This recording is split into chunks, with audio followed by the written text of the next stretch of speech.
Let's ask Simon Clark. He's a microbiologist at Reading University. He's on the line now. Thanks for joining us, sir. First of all, how worried are you about that variant first identified in India? Well, I would say I was concerned about it. I think it's too early to say that I'm worried because we don't know what effect it will have against the wall of the vaccine. The vaccine may be very effective in keeping it under control, or it may be less so. We just don't know yet, so we've got to wait and see.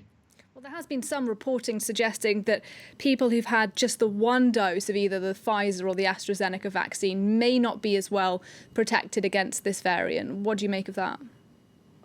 Well, that's entirely possible, and that would make sense. But I think the numbers are fairly small, and I'm not sure the study has been properly conducted to draw an absolutely concrete conclusion from that. But like I say, it would make sense, and it wouldn't really be a surprise if that's borne out to be true. But we do need better numbers, bigger numbers, a bigger, more comprehensive study. Do I understand then from what you're saying that actually you're not too worried about the UK government lifting restrictions on June the 21st? Do you think it's full steam ahead? Personally, I think if it's shown that the vaccine holds up, then they have a decision to make based on the number of people who've had the vaccination.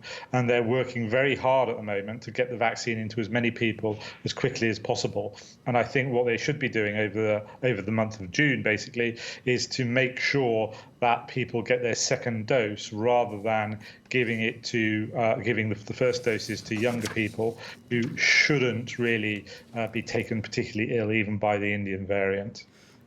Some of this sounds a little bit like what we were talking about when the Kent variant was first discovered in the United Kingdom. Then it started off in relatively small areas. It spread pretty quickly. Now it's the dominant variant, even here in France.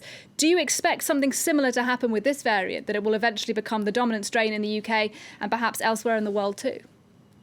Yes, I do. I think it's only heading in that direction. And we should also remember that last summer in the United Kingdom, at least, younger people were blamed for carrying around the variants then, whichever ones they were, the virus. And we're perhaps risking falling into the same trap again this time around, where, of course, it may start off in younger people, but then if the vaccine isn't as effective as we think or hope, then it may spread into older age groups as well. So we shouldn't ignore that possibility. Surely, though, this will look like a very different wave of infections to what we saw last year, because simply more people will have been vaccinated now. Yes, absolutely. And I suspect that the vaccine will put up a strong wall, effectively, to the virus. But it really does depend on how well it does that and how well it resists this Indian variant. We already know that the AstraZeneca vaccine offers protection to about 2/3 of people, whereas the Pfizer vaccine substantially more. So even people who've done everything right and had the vaccine and all the rest of it, about 1/3 of them won't generate or possibly won't generate a strong enough immune response to protect them. All right, well, we will see what happens. Simon Clark talking to us there from Reading University. Thank you very much indeed, sir, for your time today.